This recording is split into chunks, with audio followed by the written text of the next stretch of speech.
l'ouverture de la 27e édition du Festival de Fès des musiques sacrées du monde.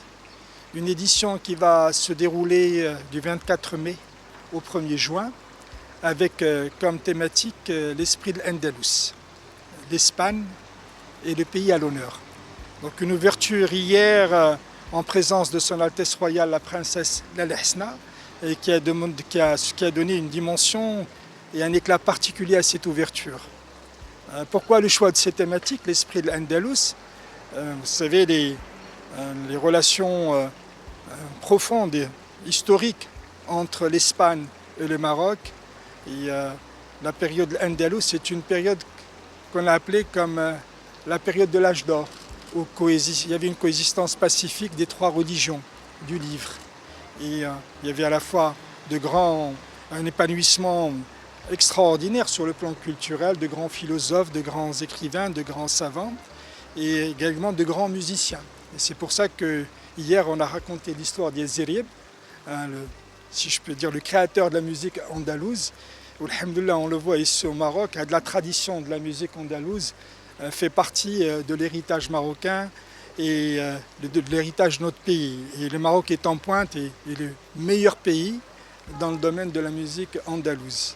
Donc une ouverture extraordinaire avec un mapping exceptionnel. Et nous allons continuer, Inch'Allah, tout au long de cette édition.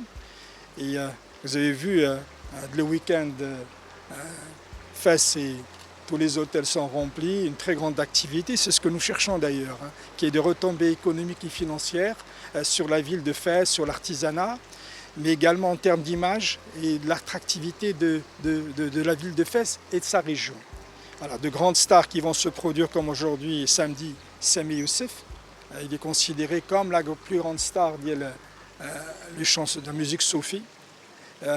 Vous avez dimanche une création également qui va raconter un peu la relation entre la musique andalouse, la région de la Mésopotamie, parce que Zerieb est d'origine kurde. Vous avez Kim Burrell en clôture, une grande chanteuse du gospel avec une quarantaine de musiciens, ce qui va être une première mondiale.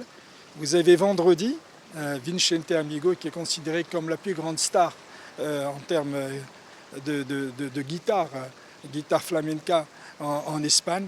Et puis plusieurs troupes qui vont être réparties dans différents endroits de la Médina. Ce qui est également important pour nous, c'est d'ouvrir le festival. Et nous avons une présence des jeunes grâce à un partenariat que nous avons tissé avec les plus grandes universités de la région Fès-Meknès. Et donc avec une dotation qui est remise aux universités pour les étudiants les plus méritants. Nous avons eu également hier le lancement de la première édition le prix Jeunes Talents Esprit de Fès pour mettre en avant des jeunes. Inch'Allah, au niveau de la prochaine édition, on va consacrer au niveau du programme du festival un lieu où vont pouvoir s'exprimer ces jeunes talents.